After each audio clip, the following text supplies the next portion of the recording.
মানে ছাগল নিচে থাকতে পছন্দ করে না, উপরে খুঁটি দিয়ে তার উপরে আবার এগুলো আপনাদেরকে দেখাবো। এই যে আমরা গরুর ঘর বানাইতে চাইছিলাম, মানে এটা তো আমাদের খামারের অংশ, কারণ আমরা গরু ছাগল তারপর আমাদের কোয়েল পাখি আছে, কবুতরও পালবো। আসসালামু আলাইকুম।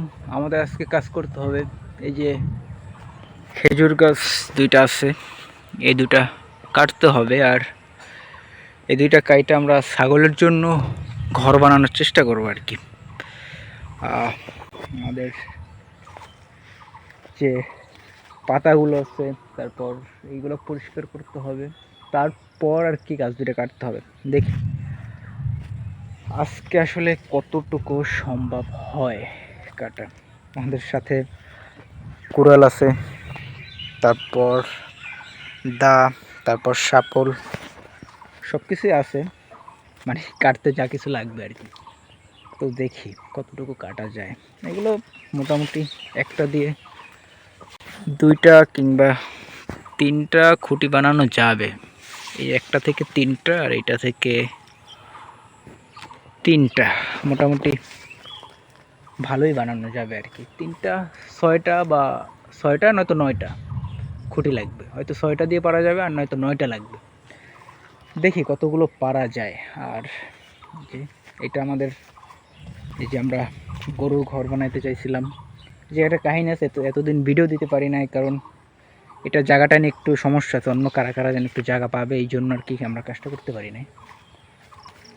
তো আজকে দেখি গাছগুলো কাইটা তারপর কত দূর কি করা যায়। মানে এটা তো আমাদের খামারের অংশ, কারণ আমরা গরু ছাগল তারপর আমাদের কোয়েল পাখি আছে, কবুতরও পালবো। দেখি কত দূর আগানো যায় আর কি। এতদিন ভিডিও দিতে পারি না এই জন্যই, কারণ এই জায়গাটা নিয়ে একটু সমস্যা ছিল, এখনও আছে। আপাতত আমরা গরুর ঘরটা এই জায়গায় করতেছি না, আমরা ওই সাইডে করছি, এটা দেখানো হয় নাই। তো দেখি কত দূর আগানো যায় আর কি। আজকে আমার কাজ হলো এই গাছ দুইটা কাটা, গাছ দুইটা কাইটা তারপর খুঁটি বানানো।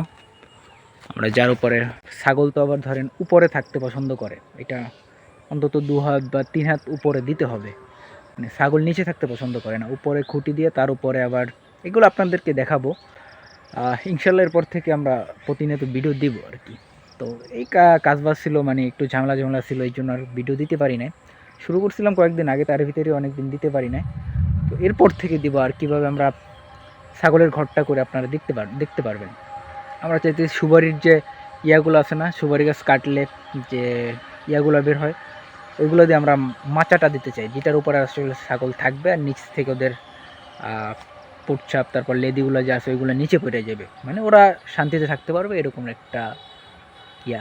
তো এরপর আপনাদেরকে আসলে আমরা দেখাবো যে আমরা কীভাবে আসলে মাচাটা তৈরি করি, ঘরের ছাগলের ঘরটা তৈরি করি। তো ভালো থাকবেন, আসসালামু আলাইকুম।